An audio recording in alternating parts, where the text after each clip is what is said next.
प्यारे बच्चों, आप सभी को फिर से स्वागत है आपका अपना चैनल एग्जाम फ्लक्स पर। और आज हम लोग पढ़ेंगे बायोलॉजी का 7वां चैप्टर। बायोलॉजी आपका जल्द ही समाप्त हो जाएगा। उसके बाद हम लोग पढ़ेंगे केमिस्ट्री या अन्य सब्जेक्ट। आपका मैथ उधर चल ही रहा है और जल्द ही आपका संस्कृत, हिंदी और केमिस्ट्री का हम लोग बैच स्टार्ट करेंगे। इसी में आपका फ्री ऑफ कॉस्ट। देरी ना करते हुए हम लोग स्टार्ट करते हैं 7वां चैप्टर जो आपके स्क्रीन पर दिख रहा है। क्या चैप्टर का नाम है? आनुवांशिकता और जैव विकास, यानी तथा जैव विकास। हम लोग इस चैप्टर में आनुवांशिकता से संबंधित प्रश्न पढ़ेंगे और जो भी इंपॉर्टेंट है सब देखेंगे। प्रश्न नहीं, डिटेल्स कम से थोड़ी समझेंगे, पढ़ेंगे। पहले यह समझिए आनुवांशिकता होता क्या है। मतलब आनुवांशिकता होता है अपने पिता का गुण यदि पुत्र में आ जाए उसे ही हम क्या कहते हैं? आनुवांशिकता। यानी पैतृक गुण यदि संतान में आ जाए, यानी जनक का गुण यदि पुत्र में आ जाए, या उसका कलर हो या उसका जो कुछ गुण धर्म जो है पुत्र और पौत्र में आ जाए, उसी को हम कहते हैं आनुवांशिकता। और जीवन का विकास कैसे हुआ, इस जीव मंडल में मनुष्य कैसे आया, वह भी इस चैप्टर में देखेंगे बहुत ही सुंदर से। उससे पहले एक थोड़ा सा मोटिवेशन शब्द बता देते हैं ताकि आप में एनर्जी बना रहे और क्लास को करते रहें एनर्जी के साथ।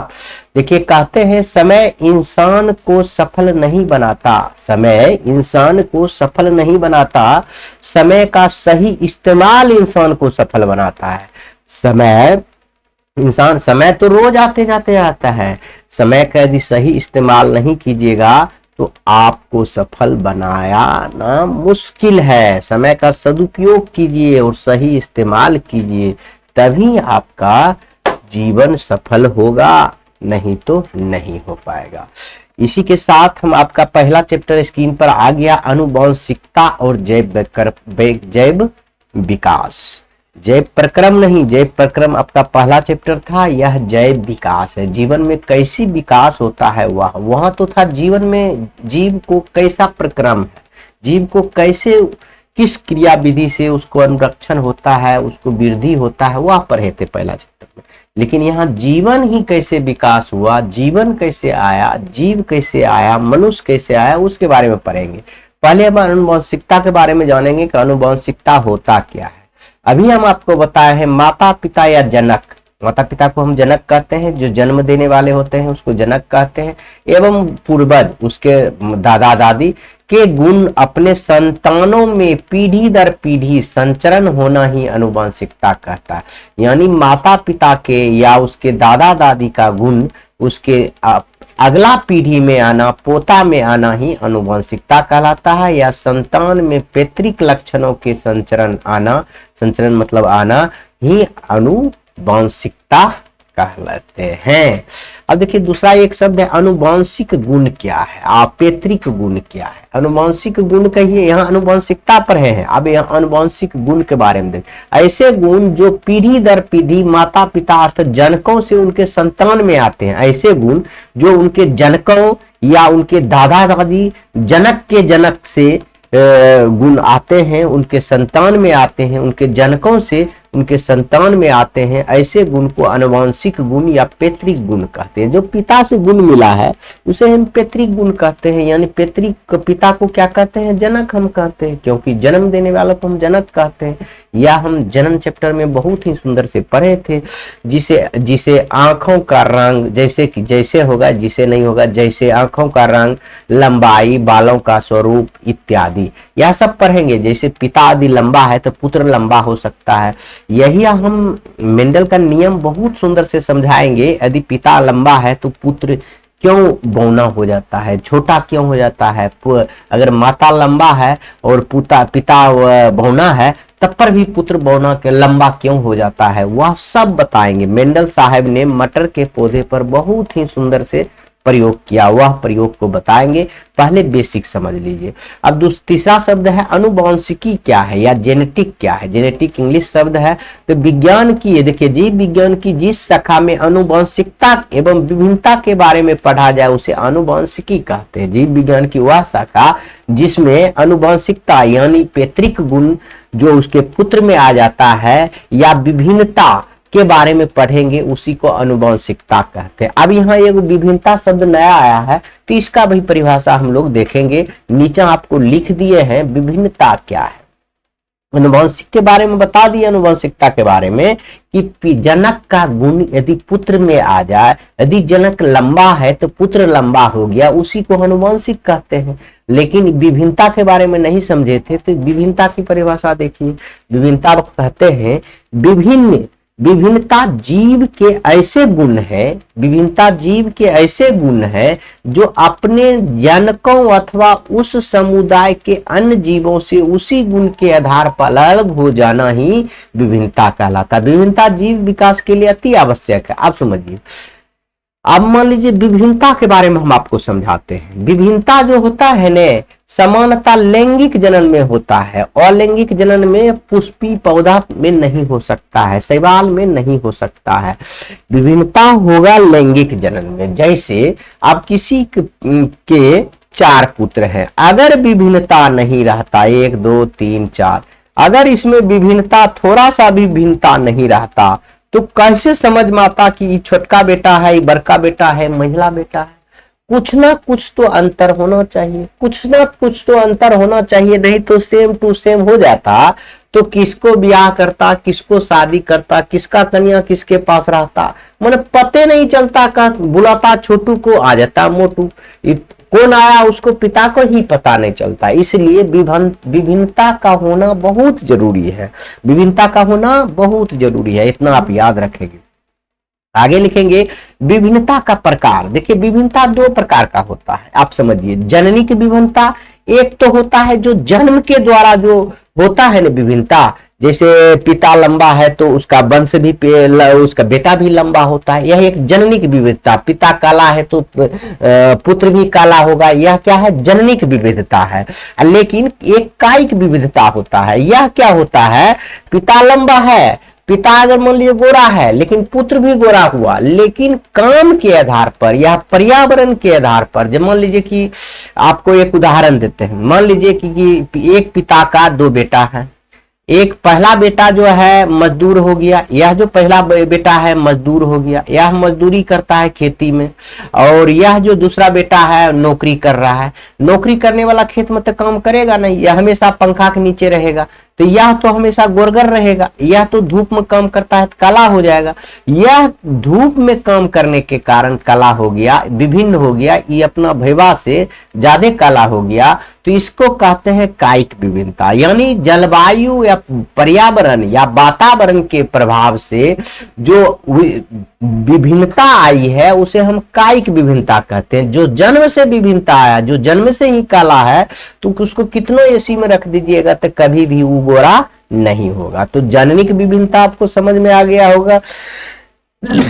जो अपने जनक से प्राप्त होता है, जो जनक के द्वारा आया है, जो जैसे जनक किसी का आंख देखिएगा एकदम ऐश्वर्या राय का आंख देखिए, तो अगर ऐश्वर्या का राय का अगर आंख जो है वो तो जननिक विविधता है, वह तो आप बदल नहीं सकते हैं। लेकिन कायिक विविधता को आप बदल सकते हैं, उसमें आपका आराम से बदला जा सकता है, इसमें कोई चिंता करने की बात नहीं होती है। तो कायिक विविधता होता है वातावरण या जलवायु के कारण आप में जो विभिन्नता पाई गई है उसे हम कायिक विविधता, जो जन्म से विभिन्नता होता है उसके जननिक विविधता कहेंगे। अब यह दोनों समझ में आया है तो अब आप समझिए जीन प्रारूप या जीनोटाइप क्या है। इंग्लिश शब्द है, याद नहीं होगा तो कोई दिक्कत नहीं, या इसी को कहते हैं लक्षण प्रारूप और फोनोटाइप। जीन प्रारूप या लक्षण प्रारूप, यह दोनों आप समझिए। पहले जीन प्रारूप क्या होता है, किसी जीव की जीनी संरचना उस जीव की जीन प्रारूप कहलाता है। किसी जीव की, अब जीन क्या होता है आप समझिए। डीएनए तो आप समझ रहे होंगे। देखिए आप 9th में पढ़े थे, एक कोशिका है, ये कोशिका के अंदर एक केंद्रक होता है। केंद्रक जब खींचा जाता था ना तो ये डीएनए निकलता था। डीएनए को जब खींचिएगा तो जीन निकलेगा। डीएनए से जब खींचिएगा ना, जीन की खोज जोहानसन ने किया था। जोहानसन ने किया, जोहानसन, देखिए ऐसे होगा, जोहानसन ने किया था। आप याद रखेंगे जीन का खोज जोहानसन ने किया था। यह मैट्रिक के एग्जाम में ऑब्जेक्टिव में पूछा गया है और पूछा जाता है, तो आप इतना याद रखेंगे, जीन का खोज जोहानसन ने किया था। यह जो डीएनए को जब खींचेंगे ना, मान लीजिए आपको अभी हम बताए हैं कोशिका के बारे में, सुन लीजिए, आप 9th में पढ़े हुए हैं, थोड़ा सा हम बता देते हैं।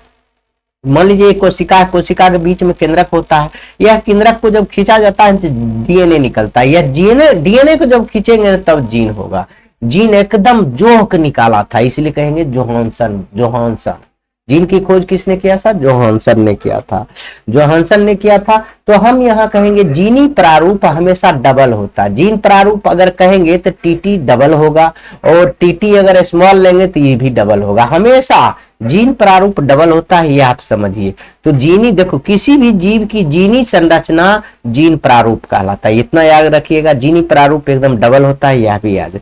जीन प्रारूप के कारण ही शारीरिक गठन, लंबाई, त्वचा, आंखों एवं बालों का रंग इत्यादि का निर्धारण होता है। जीन प्रारूप के कारण ही किसी का लंबाई, शरीर का कैसा गठन होगा, मोटा होगा, पतला होगा, आंख, बालों का रंग इत्यादि निर्भर करता है, या याद रखेंगे। जीनी प्रारूप समझ में आ गया। किसी भी जीव के जीन संरचना, यानी जीन संरचना डबल होता है, आपको याद रखना है, उसको जीनी प्रारूप कहते हैं। लक्षण प्रारूप क्या है? किसी जीव के दूर से स्पष्ट दिखे जाने वाला लक्षण प्रारूप का। देखो अब हम कोई आदमी आ रहा है, देखेंगे वो लंबा है, तो बाहर से ही दिखने में हमको लंबा लग रहा है। ये जो जीन प्रारूप है ये अंदर की चीज है, ये अंदर तो आप निकाल के उसको जीन नहीं देख सकते हैं, उसका जीन में क्या है। टीटी है, ये अगर कैपिटल टीटी है तो ये लंबा को दर्शाता है, और स्मॉल टीटी है तो स्मॉल को बौना को दर्शाता है। ये आगे हम बताएंगे, मेंडल का नियम पढ़ाएंगे तो बताएंगे। तो इसके जीन के अंदर आप खोल कर तो नहीं देख सकिएगा, अंदर में जो जीन प्रारूप है, अंदर में जीन संरचना है, उसे जीनोटाइप कहते हैं। और जो बाहर से दिखेगा वह लक्षण प्रारूप कहलाएगा। मान लीजिए कोई वहां से आ रहा है, देखिए पता चल रहा है बौना है, और देखिएगा तो लंबा है, तो उसको हम कहते हैं लक्षण प्रारूप। जैसे रंग देख लेंगे तो कहेंगे वह काला है, वह मोटा है, बाल घुंघरेला है इत्यादि हम कहेंगे, इसे हम लक्षण प्रारूप फोनोटाइप कहते हैं। दूर से देखकर स्पष्ट दिखे जाने वाला लक्षण को ही, दूर से दिखने के बाद जो लक्षण पता चल जाता है उसे लक्षण प्रारूप, और अंदर में जो जीन संरचना होता है उस जीव का वो जीन प्रारूप कहलाता है, और यह डबल होता है, जोड़ा होता है, इतना याद आप रखिएगा। अब हम पढ़ेंगे मेंडल का प्रथन नियम। देखिए मेंडल ने एक मटर के पौधे पर प्रयोग किया था, आपको याद होना चाहिए यह मटर के पौधे पर प्रयोग किया। मटर के पहले पौधे पर इसलिए प्रयोग किया, वह पादप है, किसी का नुकसान भी नहीं होगा, और मटर कई प्रकार का होता है, पीला भी होता है मटर, हरा भी होता है, क्या कहते हैं छोटा भी होता है, लंबा भी होता है, झुरीदार भी होता है, इसलिए उन्होंने मटर के पौधे पर प्रयोग किए। तो मेंडल का आनुवंशिकता का नियम हम लोग पढ़ेंगे। पहले मेंडल के बारे में कुछ जान लीजिए। क्या है? मेंडल का पूरा नाम था ग्रेगर जॉन मेंडल। याद रखेंगे, पूछेगा कि मेंडल का पूरा नाम क्या है तो कहेंगे ग्रेगर जॉन मेंडल। इनका जन्म 1822 ईस्वी में हुआ, मृत्यु 1884 ईस्वी में इनको हो गया था। मेंडल ऑस्ट्रेलिया देश के, ऑस्ट्रिया ये भी यूरोप में है, ऑस्ट्रेलिया नहीं ऑस्ट्रिया है, ऑस्ट्रिया वियना, ऑस्ट्रिया देश के ब्रून नामक स्थान में ईसाइयों के एक मठ में पादरी था, यानी पुजारी था। ईसाई के मठ होता है, जिस प्रकार हिंदू आपके मंदिर होता है, हिंदू के मंदिर में कोई पुजारी होता है, उसी प्रकार ईसाइयों के मठ में यह पादरी था, यानी पूजा पाठ करता था। कौन? मेंडल ने। अब देखिए 1866 ईस्वी में मेंडल ने मटर के पौधे पर पहली बार आनुवंशिकी का प्रयोग किया। 1866 ईस्वी में इन्होंने मटर के पौधे पर पहली बार प्रयोग किया। लेकिन मेंडल के आनुवंशिकता का पिता भी कहा जाता। देखिए इनको पिता बाद में कहा गया है। इन प्रयोग किया 1866 में, और बेचारा 1884 में मर गया। कुछ ही दिन के बाद ही यह मर गया है, लेकिन इसका प्रयोग बाद में मान्यता मिली, इसलिए इसको मेंडल को आनुवंशिकी पिता का पिता कहा जाता है। अनुवांशिकी का पिता किसे कहा जाता है? मेंडल को, आपको याद रखेंगे। मेंडल के द्वारा किए गए प्रयोग का मान्यता 34 साल बाद, यानी इसके ये जो 1666 में ही प्रयोग किया था, यानी उसके बाद 84 में इसका मृत्यु हो गया था, 1884 में मृत्यु हो गया था, लेकिन 34 साल बाद 1900 ईस्वी में इसके मृत्यु के 16 साल बाद, हम कह सकते हैं मेंडल के मृत्यु के 16 साल बाद 1900 ईस्वी में वैज्ञानिकों ने इसका मान्यता दिया। वैज्ञानिकों के द्वारा इसको दिया गया। मान्यता किसके द्वारा दिया गया? 34 साल बाद इसको दिया गया। तब इसको कहा कि जो वह बोला गया ने, मेंडल जो बोला ने वह सही बोला। तो ऐसे भी कोई प्रयोग करता है ना, नया नया, आप भी प्रयोग कीजिएगा ना, कहेगा पागल है या क्या आप बोल रहा है, बकर बकर कर रहा है। तो बाद में देखा कि कुछ वैज्ञानिक निर्णय मेंडल तो सही कहते गया है। मटर के पौधा पर जो प्रयोग किया था 1866 में, वह बहुत सुंदर था। तो उसी दिन से 1900 के ईस्वी के बाद उसको अनुवांशिकी का पिता भी कहा जाने लगा है, और उसको मान्यता प्राप्त अगर पूछेगा तो 1900 ईस्वी में दूसरे वैज्ञानिक के द्वारा दिया गया। उसके मृत्यु उपरांत इसको मान्यता प्राप्त मिली। वह प्रयोग करके बेचारा चल गए और उसको मरने के बाद लोगों ने इसका मान्यता प्राप्त दिया। समझ गए? आगे आइए, अब हम पढ़ेंगे मेंडल का प्रथम नियम। इसे पृथक्करण का नियम भी कहते हैं। मेंडल का प्रथम नियम आनुवंशिकी के संबंध में इन्होंने बताया है, और इसे पृथक्करण का नियम भी कहते हैं। तो यह आप समझिए, मेंडल का प्रथम नियम था क्या, यह हम बताते हैं। जैसे इन्होंने दो जीनी प्रारूप लिया, यानी पहले एक लंबा ले लिया। मान लीजिए लंबा जीनी प्रारूप टीटी, कैपिटल टी के लंबा पौधा बोलेंगे, लंबा सरसों के पौधा बोलेंगे, सरसों कह रहे हैं, यानी मटर के पौधा बोलेंगे लंबा, इसको टीटी मतलब लंबा, शुद्ध लंबा बोलेंगे, दोनों टी है तो लंबा हो गया। और स्मॉल टीटी मतलब कहेंगे बौना। समझ गए? अगर यह देखिए जीनी प्रारूप है, अब इस दोनों में संकर कराएंगे यानी निषेचन करवाएंगे तो देखिए क्या होता है। यदि दोनों में निषेचन कराएंगे तो देखिए पहले टी या टी मिल सकता है, कैपिटल टी और स्मॉल टी मिल सकता है, फिर यह टी ई स्मॉल टी के साथ मिलेगा तो मिलेगा। अब सुनिए, यह टी फिर बड़की टी फिर छुटकी के साथ मिलेगा तो बड़की टी छुटकी, फिर ई टी जो है इसके साथ, यानी 4 कंडीशन हो सकता है। और यह कंडीशन में देखिए प्रत्येक में कैपिटल है। अगर कैपिटल टी है तो छोट बौना वाला का गुण समाप्त कर देता है। तो पहला वंश में आपको क्या देखने को मिला है? देखिए यह लंबा है, टीटी बड़की टी लंबा को सूचित करता है, छोटकी टी बौना को सूचित करता है। अगर इससे निषेचन कराया जाए, इससे यदि पौधा का जनरेशन बढ़ाया जाए तो यहाँ देखिए इसकी जीनी संरचना टी है तो या तो टी मिल सकता है, कैपिटल स्मॉल टी मिल सकता है। तो इसमें सब एक ढंग हो गया, इसमें सब एक हो गया। तो यानी इसमें एगो कैपिटल एगो स्मॉल है, तो इसमें जो इसको हम कहेंगे संकर लंबा। क्या कहेंगे? संकर लंबा। ये पूरा लंबा है। देखिए एक इसका मान लीजिए यह पिता है, यह माता है, यह माता है। माता बौना है मतलब माता छोटी है और पिता लंबा है। लंबा है और ये दोनों जो जनक से जो जन्म हुआ, बच्चा को 4 हुआ, यह चारों बच्चा इसको लंबा हो गया। समझ गए? यहाँ चारों बच्चा लंबा हो गया, यहाँ जबकि उसकी माता ने बौना था यानी छोटा था। अब आप समझ में आया कि पहली पीढ़ी की बात है। अब दूसरी पीढ़ी में मान लेते हैं इस दोनों को हम सब लोग संकर कराएंगे, यह दोनों को संकर करवाएंगे, मतलब इसको मिलाएंगे, संकर कहते हैं, निषेचन करवाएंगे। अब 2 ले लेते हैं, टी और टी, यह ले लिए। अब क्या होगा? यह इससे मिलेगा तो देखिए पहला क्या हो जाएगा? कैपिटल टी और दोनों कैपिटल टी हो जाएगा। पहला अगर ये दोनों को हो सकता है, ये दोनों मिलेगा तो कैपिटल टी हो जाएगा। तो अब देखिए अब हो सकता है ई और ई मिल जाएगा, तो बोलिए तो क्या हो जाएगा? टी हो जाएगा। अब सुनिए एगो ई मिलेगा, एक स्मॉल एक कैपिटल, तो यह टी हो जाएगा। अब देखिए यह टी भी मिलेगा तो टी मिलेगा। इस स्थिति में आप देखिए ये दोनों या तो शुद्ध लंबा हो गया, कैपिटल टी दोनों रहेगा तो इसको शुद्ध लंबा हम लोग कहेंगे। और देखिए यह क्या है?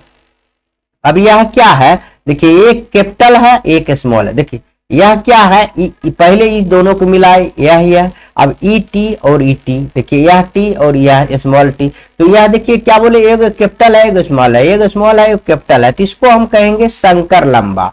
यह संकर नहीं देकर हम लोग बायोलॉजी में यह संकर देंगे, यह संकर लंबा। ये तो स्मॉल टी हो गया, यह स्मॉल टी हो गया, तो इसको कहेंगे बौना, इसको कहेंगे बौना। तो आपको यह पता चलेगा, यहां देखिए जनक दोनों लंबा है, यह टीटी मतलब हुई है संकर लंबा, तो जनक तो दोनों लंबा है, लेकिन इसका जो संतान हुआ एक बौना हो गया। तो इसीलिए कहते हैं माता का गुण पिता अति पुत्र में आता है। देखिए पहला पीढ़ी में नहीं आया, देखिए पहला पीढ़ी में इसकी माता बौना था, तो इसका सब बच्चा जो है लंबा हो गया, लेकिन ये जीने पर आरोप दूसरा इसका जो संतान हुआ, दूसरा पीढ़ी है, ये देखिए दूसरा पीढ़ी की बात करें, ये पहला पीढ़ी में तो सब लंबा हो गया, लेकिन दूसरा पीढ़ी में यह दोनों लंबा था। लेकिन क्या हुआ, देखिए कुछ लड़का लंबा हो गया और दूगो शंकर लंबा हो गया, ये तो शुद्ध लंबा हो गया कुछ, एक जो हो गया बौना हो गया, एक क्या हो गया छोटा हो गया। यही है मेंडल का प्रथम नियम, जो कि आपको यह बताता है कि पैतृक गुण जो है संतान में आता है। और यही चीज आप थोड़ा सा लिख दीजिएगा मेंडल के प्रथम नियम में, इसे पृथक्करण का नियम, पृथक्करण का नियम भी कहते हैं, इसे मेंडल का प्रथम सिद्धांत भी कहा जाता है। इसे क्या कहा जाता है, मेंडल का प्रथम सिद्धांत भी कहा जाता है। इसके दो भाग हैं। प्रथम भाग के अनुसार जीवों में सभी लक्षण आनुवंशिक इकाई के रूप में होता है, जीवों में सभी लक्षण आनुवंशिक इकाई के रूप में होता है, जिसे वर्तमान में जीन कहते हैं, जिसे वर्तमान में क्या कहते हैं, जीन कहते हैं। जीन के द्वारा नियंत्रण होता है, एक कारक युग्मों के रूप में होता है, यानी जोड़ा के रूप में होता है। युग्म के दोनों सदस्य दोनों जनकों के होते हैं, अर्थात एक मातृत्व एक पितृक, एक मातृत्व एक पितृक। पहले में देखिए एक मातृक है तो एक पितृक है, दोनों में बट गया है। तो देखिए जीनी से प्रारूप सब बेटा में इसमें बट गया है। इस नियम के दूसरे भाग में देखिए, यह जो हम बताए हैं दूसरे भाग में, जब एक जोड़ी विपर्यासी लक्षणों के वाले शुद्ध पौधे में संकर किया जाता है, तो अफियन पीढ़ी में जो लक्षण प्रकट होता है वह प्रभावी होता है। यह देखिए एक लंबा है एक बौना है, तो ये लंबा जो है सब लंबा हो गया, तीन लंबा का प्रभावी दिखाया कि सब बेटा लंबा हो गया। स्मॉल का प्रभावी खत्म हो जाता है, एक लंबा है तो उसको लंबा ही कहेंगे, समझ गए। तो यह लंबा हो गया, प्रभावी होगा, प्रभावी कहलाता। लेकिन दूसरा पीढ़ी देखिए F2 में, देखिए इसको हम F2 अगर मान ले तो होगा पीढ़ी में अपना लक्षण प्रकट नहीं होता है। कहिए क्यों, यह दोनों जनक जो है लंबा था, लेकिन एक बेटा हो गया इसका बौना, तो दिक्कत हुआ कि नहीं हुआ, इसमें प्रभावी नहीं है, वही लिखा है प्रभावी नहीं कहलाता है। उम्मीद करता हूं आप लोग यह समझ गए होंगे। और अब हम लोग देखेंगे, यह बनाया गया था मेंडल का दूसरा नियम देखेंगे, यह आप समझ जाइएगा, बहुत आसान है, कोई विशेष नहीं है। मेंडल का दूसरा नियम भी आप लोग समझिए। इसमें अगर आपको इधर से नहीं समझ में आ रहा है तो हम बता रहे हैं, बहुत सुंदर से हम बताएंगे, आराम से आपको समझ में आ जाएगा। यदि हम आपको लिख लिख कर बताएंगे तो बहुत लंबा वीडियो हो जाएगा और आप भी बोर हो जाएंगे और कहेंगे सर कितना बायोलॉजी में समय लगा दे रहे। इसलिए आपको थोड़ा बड़ा करके हम आपको बताने की कोशिश कर रहे हैं। देखिए यह वाई मतलब पीला, पीला मटर लिया, और आर मतलब राउंड गोलाकार लिया, दो लिया जीन प्रारूप युग्मन लिया, क्या लिया है, युग्मन लिया है। कौन कौन लिया है, वाई मतलब पीला, और बी मतलब आर मतलब राउंड लिया, मतलब राउंड लिया, गोलाकार लिया, और इससे एक हरे लिया, और स्मॉल वाई मतलब हरे लिया, और स्मॉल आर मतलब झुरीदार लिया, थोड़ा सा लंबा लिया। स्मॉल आर मतलब झुरीदार। देखिए ये वाई जो है पीला का दर्शाता है, वाई जो है यहाँ स्मॉल वाई जो है, देखिए हम बताते हैं, स्मॉल वाई जो है हरे को दर्शाता है, और बड़की वाई जो है पीला को दर्शाता है, और बड़की आर जो है, देखिए बड़की वाई में यहाँ अथी नहीं देंगे पीछे, बड़की आर जो है आपका गोल का दर्शाता है, और छोटकी आर जो आपको झुरीदार का दर्शाता है। यह आप पहले समझ लीजिए, तभी आपका यह नियम समझ में आएगा, नहीं तो नहीं समझ में आएगा। समझ गए। तो अब क्या होगा, ये देखिए इसमें से दोनों को हम चिपका दिए, यह जो देख रहे हैं दोनों को हम चिपका दिए। एगो देखिए कैपिटल वाई और स्मॉल ले लिए, देखिए कैपिटल वाई और आर ले लिए, कैपिटल वाई और आर ले लिए, देखिए दोनों जगह है। और यहाँ कैपिटल आर और स्मॉल आर ले लेंगे, ये तो कैपिटल स्मॉल वाई और स्मॉल आर ले लिए ना। देखिए यह गलत है, यह जो लिखा हुआ है यह गलत है। कैपिटल वाई आर लिए हैं, कैपिटल वाई आर लिए हैं, तो यहाँ स्मॉल वाई आर लीजिए, यहाँ वाई स्मॉल आर लीजिए, तब नहीं दोनों का होगा। संकर करवाएंगे, क्या कहते हैं कि निषेचन करवाएंगे। अब देखिए पीले गोलकार विषम युगीन है, क्या है विषम है, सम नहीं है, यह तो सम युगीन है, सम युगीन है दोनों। ये देखिए पीला है तो सब कैपिटल है, ये स्मॉल है तो सम हो गया। आई हम विषम कर दिए हैं। इसी को देखिए लिख दिए हैं Y R, capital Y capital R, और देखिए स्मॉल आर वाई और स्मॉल आर लिख दिए। अब इससे हम आपको चार चीज बना के देखते हैं। अगर इससे अगर निषेचन करवाया जाए, इससे यदि जनरेशन करवाया जाए, इसको यदि जनक हम मान लें, तो अब देखिए क्या होता है। इसमें क्या होगा, पहले वाई को हम आर से करेंगे, कैपिटल वाई को आर से करेंगे, देखिए कैपिटल वाई आर हो गया। अब फिर कैपिटल वाई को आर से करेंगे, छोटकी आर से, देखिए कैपिटल वाई छोटकी आर हो गया। अब ये छोटकी वाई से हम इसको संकर कराएंगे निषेचन। छोटकी वाई संभावना हम व्यक्त कर रहे हैं, चार प्रकार का होगा। ये छोटकी वाई से आर कराएंगे, छोटकी वाई से कैपिटल आर हो गया। अब सुनिए, अब छोटकी वाई से छोटकी आर, छोटकी वाई से छोटकी आर, यह अगर हो गया युग्मन, यह युग्मन हो गया। हम बताए थे आपका जीन प्रारूप जोड़ा में होता है, यह होगा। चार प्रकार से संभावना है इसको, ये दोनों को मिला के यदि करवाएंगे निषेचन तो चार प्रकार से संभावना है। यही चार प्रकार को आपको क्या करना है, ये वो कॉपी में लिख लेना है। क्या लिख लेना है, पहले इसको हम मिटा देते हैं तब हम आपको बताते। एक कॉपी में लिख करके आपको यहां करना है कि यह जो वाई आर है इधर लिखना है, वाई आर को यहां लिखना है, तीसरा नंबर को तीसरा नंबर, चौथा नंबर को चौथा नंबर, आई बीच में एगो छोड़कर यही सेम चीज इधर भी लिख देना है। देखिए वाई आर को वाई आर कैपिटल आर छोटकी आर, देखिए छोटकी वाई कैपिटल आर, छोटकी वाई कैपिटल आर, और दोनों छोटकी है, दोनों तरफ लिख करके आप क्या कीजिएगा, यह और यह इस कॉलम में लिखिएगा, फिर यह और यह इस कॉलम में लिखिएगा, फिर यह और यह इस कॉलम में लिखिएगा।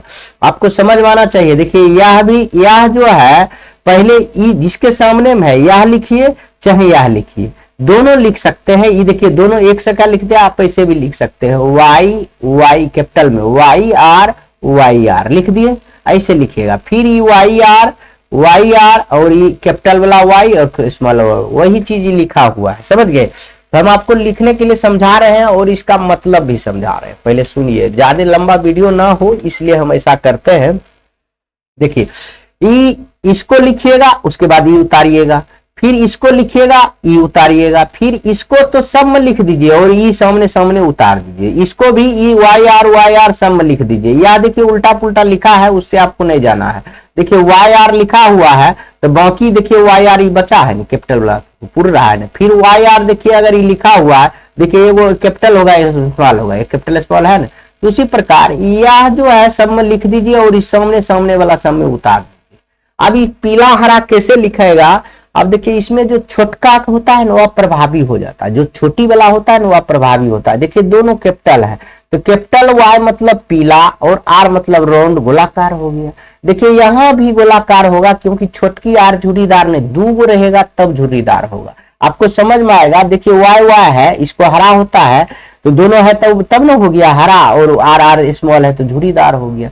उसी प्रकार से आप अगर समझना चाहते हैं तो इसका दूसरा नियम आप समझ लीजिएगा और बढ़िया से समझ सकते हैं, ज्यादा लंबा ना हो। अगर इसका लक्षण प्रारूप की बात करें तो देखिए 9 हो गया, 9:3:3:3:1 कर सकते हैं, समझ गए। इतना ही होता है, कोई विशेष नहीं है। ये 16 टाइप का होता है। इसी प्रकार है 9 गो है, क्या है, पीला गोलाकार है, हरा निकला है कै गो, 3 गो, और पीला झुर्रीदार निकला 3 गो, एक हरा झुर्रीदार निकला। ये लास्ट वाला एक ही है, अनुपात में बटा है।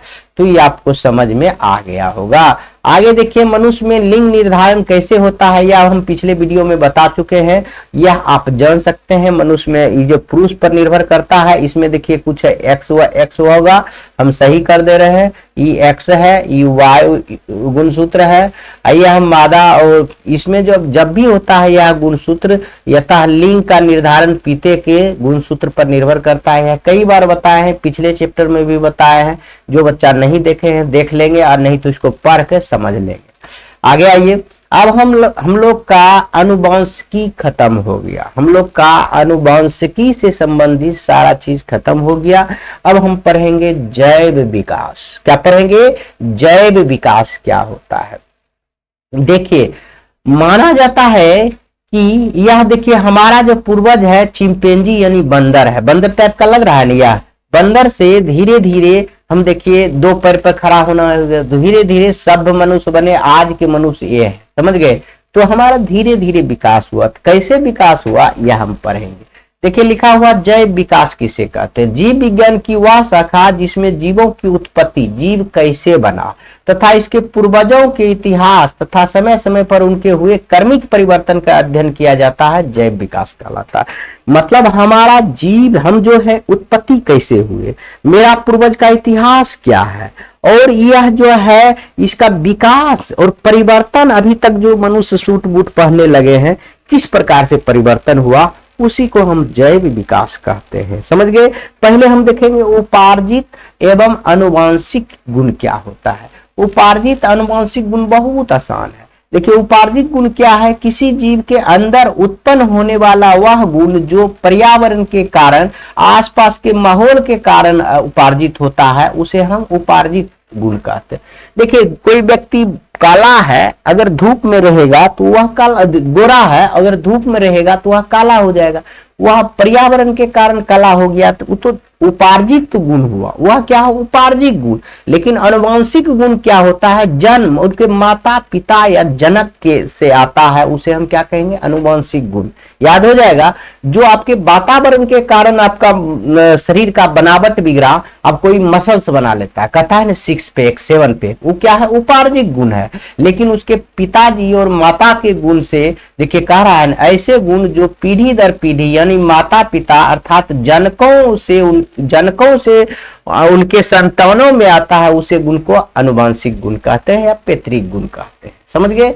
जो पिता के गुण बेटा में आता है उसे अनुवांशिक गुण कहते हैं, जो और जन्म लेने के बाद आप कोई गुण अर्जित कर लेते हैं उसे उपार्जित गुण कहते हैं। आगे आइए, लमार्कवाद क्या है, ये थोड़ा सा आप पढ़ लीजिए। वही जो हम अभी थोड़ा सा देर पहले पढ़ाए थे, मेंडल के पहला नियम और दूसरा नियम, तो उसी पर यह है लमार्कवाद। इन्होंने लमार्कवाद ने क्या बोला, अगर कोई मसल्स बना लेता है, अगर किसी का पैर टूट गया है तो उसका जो बेटा जो होगा उसका भी पैर टूटा हुआ होगा, इन्होंने यह बोला। तो आप क्या समझिए, ऐसा संभव है? नहीं, ऐसा संभव नहीं है।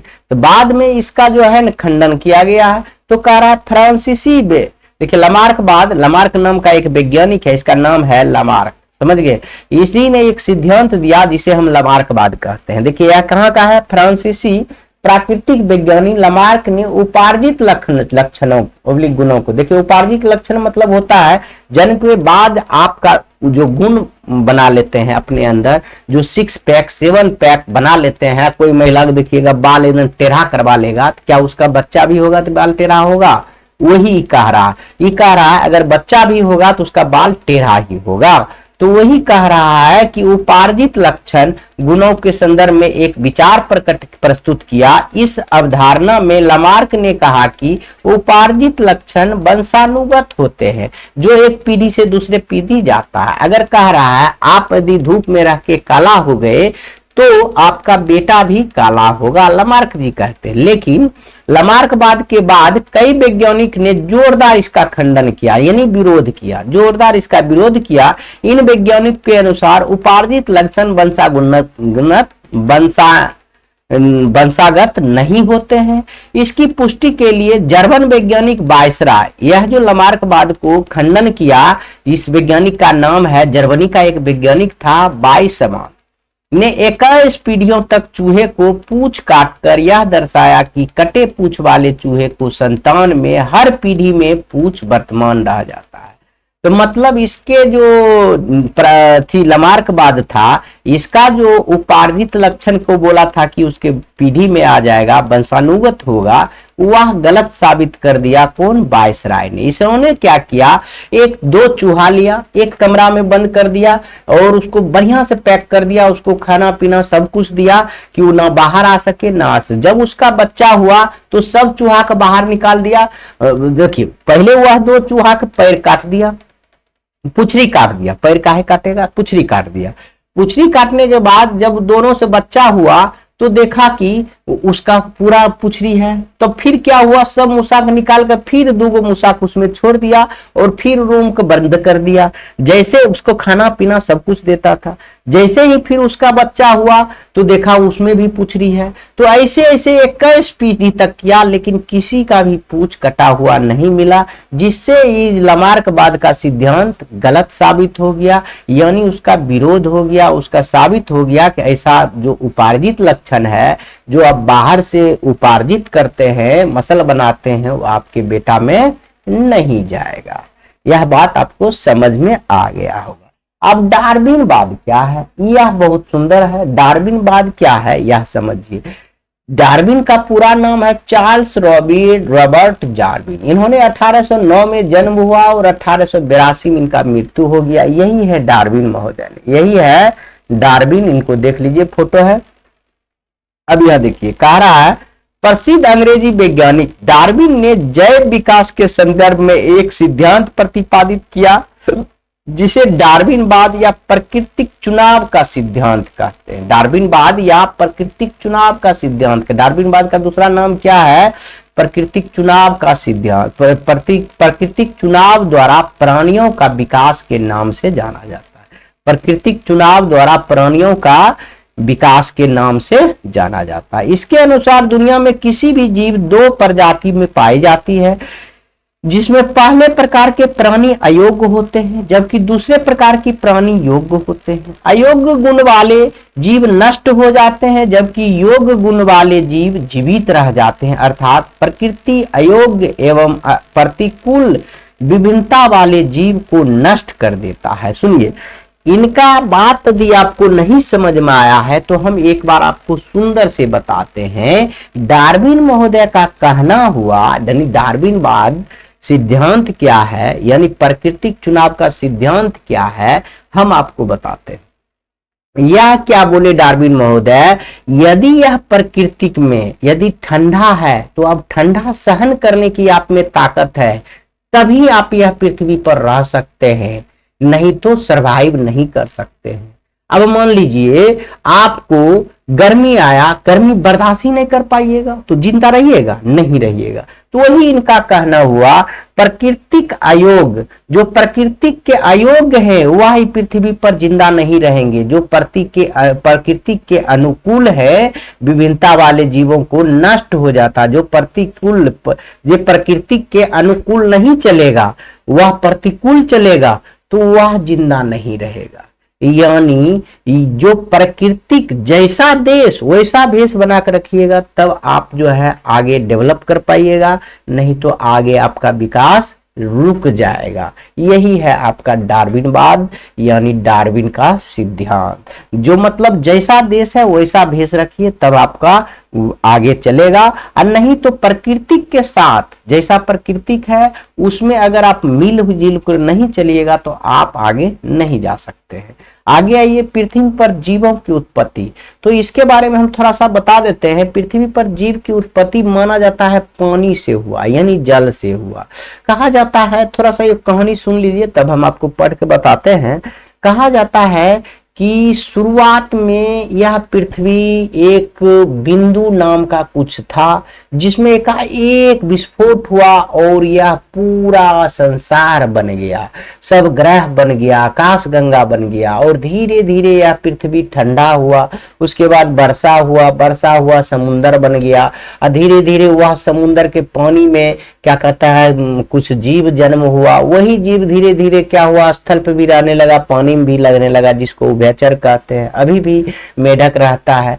उसी से धीरे धीरे वह कुछ चिंपैंजी नाम का बना, देखिए जैसे यह पानी में मछली है, मछली से ऐसा बन गया, मछली से उसके बाद देखिए यह बन गया जो कि स्थल पे भी रहने लगा, देखिए उसके बाद सूर वाला बन गया, उसके बाद माना जाता है 2 पैर पर खड़ा होने लगा, उसके बाद देखिए ऐसा बन गया, उसके बाद मनुष्य बन गया। इसे ही विकास हुआ है माना जाता है, और वही चीज लिखा हुआ। देखिए डार्विन एवं मिलर के अनुसार, देखिए डार्विन एवं मिलर, उसका दोस्त मिलर के अनुसार, पहले पृथ्वी गर्म गोले के रूप में जन्मी। पृथ्वी कैसा जन्मा? पहले गर्म गोले के रूप में था। पृथ्वी धीरे धीरे ठंडी हुई, तब इसका वातावरण बना, जो पर्यावरण बना। वातावरण में उपस्थित तत्वों को संयोग से सरल यौगिक व उनसे जटिल यौगिक बना। इस यौगिक में जीवन के आधार पर अणु जैसे जल, अमीबा अम्ल, नाभिकीय अम्ल आदि भी थे। इस अणुओं के घनीभूत होने पर आकस्मिक रूप से प्रथम जीव का उत्पत्ति हुई। इस प्रथम जीव ने ही जैव विकास की प्रक्रिया द्वारा मानव सहित सभी जीवों को जन्म दिया। माना जाता है जल में एक थोड़ा सा जीव हुआ, और उसी जीव से एक क्या कहते हैं, धीरे धीरे वह पृथ्वी पर भी रहने लगा, यानी स्थल पर भी रहने लगा। उसी स्थल के से धीरे धीरे मानव जाति का विकास हो। समझ गए? ये बहुत अच्छा से आपको समझ में आ गया होगा। आगे आइए कि जाति उद्भावना क्या है, मतलब जाति कैसे बना, यह इसका कहने का मतलब है। एक जाति के जीवों में जैव विकास में हुए परिवर्तन के कारण नए जाति के जीवों को बनने की जाति उद्भव करते हैं।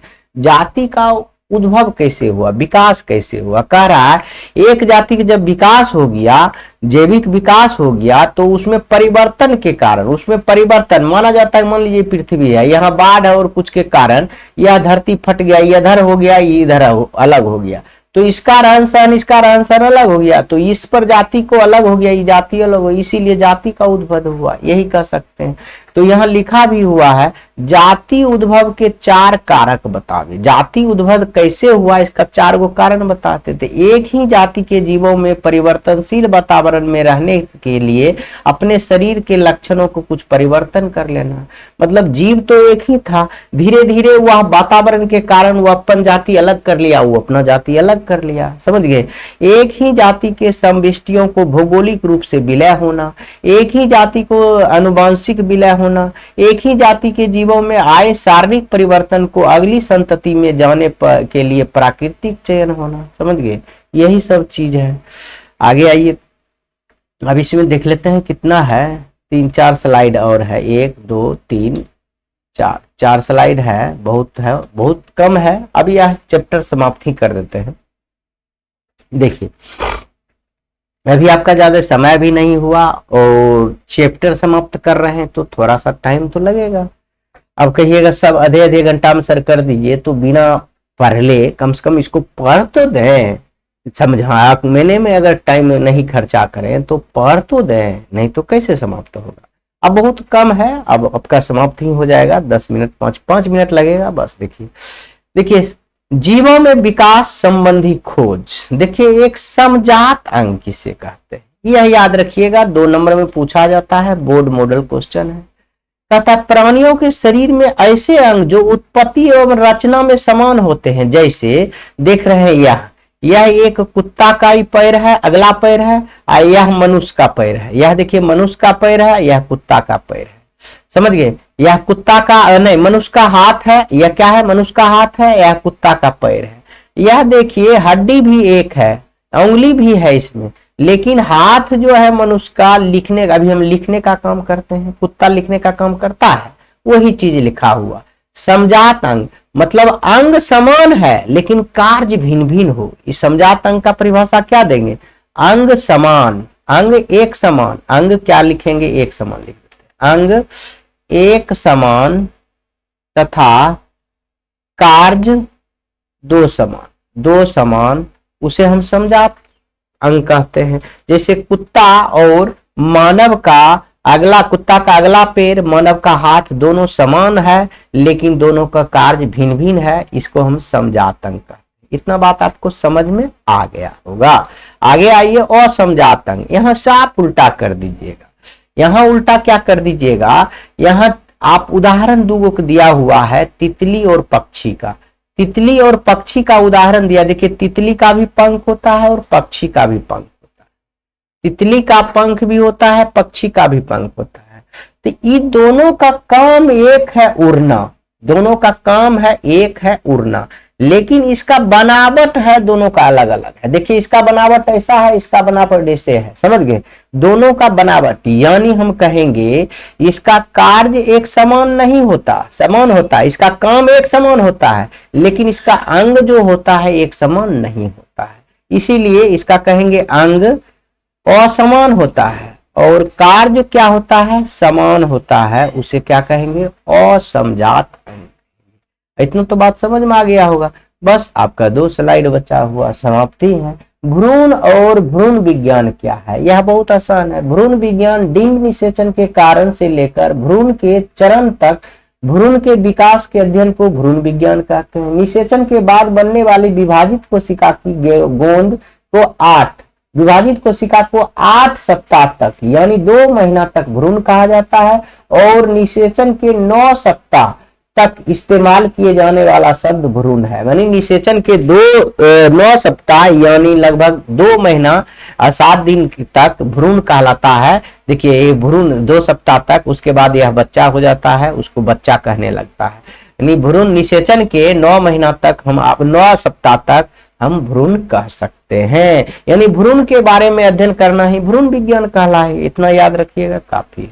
अब आइए सबसे अंतिम स्लाइड और अंतिम चीज पढ़ लीजिए, जीवाश्म एवं जीव विवाश्म विज्ञान क्या है।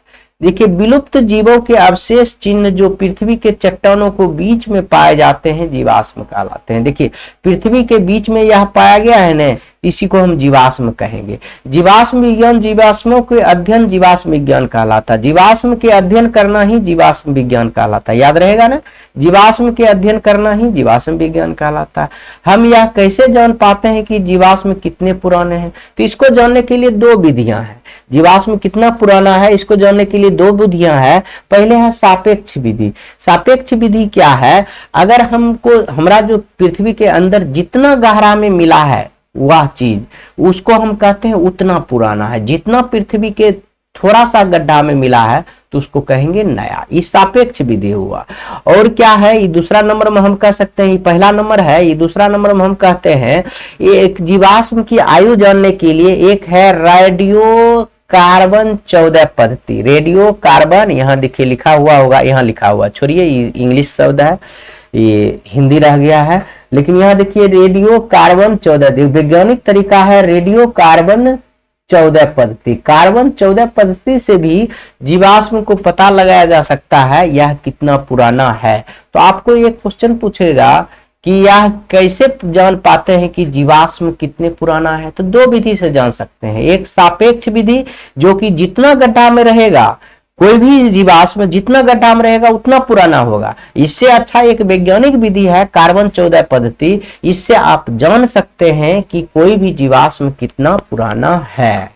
और इसी के साथ आपका पूरा चैप्टर समाप्त हो गया। एक और है स्लाइड, इसमें देख लीजिए क्या है, जीवाश्म क्या है, जैव विकास प्रक्रम के विषय में ये क्या बताता है। जीवाश्म के बारे में अभी हम आपको बताए हैं, वह आप देख लेंगे और यह पढ़ लेंगे और पढ़ने की कोशिश करेंगे तो आपका आराम से हो जाएगा, नहीं तो वीडियो लंबा हो जाएगा, इसको हम पढ़ते रहेंगे। और लास्ट में एक चीज देखिए बहुत हाईलाइट करके दिया गया है, इसको आप याद रखेंगे क्योंकि आपके बोर्ड एग्जाम में पूछा जाता है ऑब्जेक्टिव में। मानव का उद्भव स्थान, मानव का उद्भव कहाँ हुआ था, मानव का विकास मतलब मानव का जन्म सबसे पहले कहाँ हुआ था, तो आप लिखेंगे अफ्रीका महादेश में। अफ्रीका महादेश में मानव का उद्भव कहाँ हुआ था, तो लिखेंगे अफ्रीका महादेश में, अफ्रीका में हुआ था। और बस इसी के साथ हम लोग यह वीडियो समाप्त करते हैं और यह चैप्टर भी आपको पूरा तरह समाप्त हो गया है। अब हम लोग अगले वीडियो में अगला चैप्टर यानी आपके जीव विज्ञान का सबसे अंतिम चैप्टर पढ़ेंगे और यह जीव विज्ञान पूरी की तरह आपका समाप्त हो जाएगा। उसके बाद हम लोग दूसरे सब्जेक्ट पर फोकस करेंगे। जैसा कि हमने वादा किया था आपको, सारा का सारा सब्जेक्ट हम समाप्त करेंगे तो कर ही देंगे, ऐसा नहीं है कि हम आपको समाप्त नहीं करेंगे। दिसंबर तक आते आते मैं आपका सारा सिलेबस समाप्त कर दूंगा। इसी के साथ वीडियो समाप्त करते हैं। जय हिंद।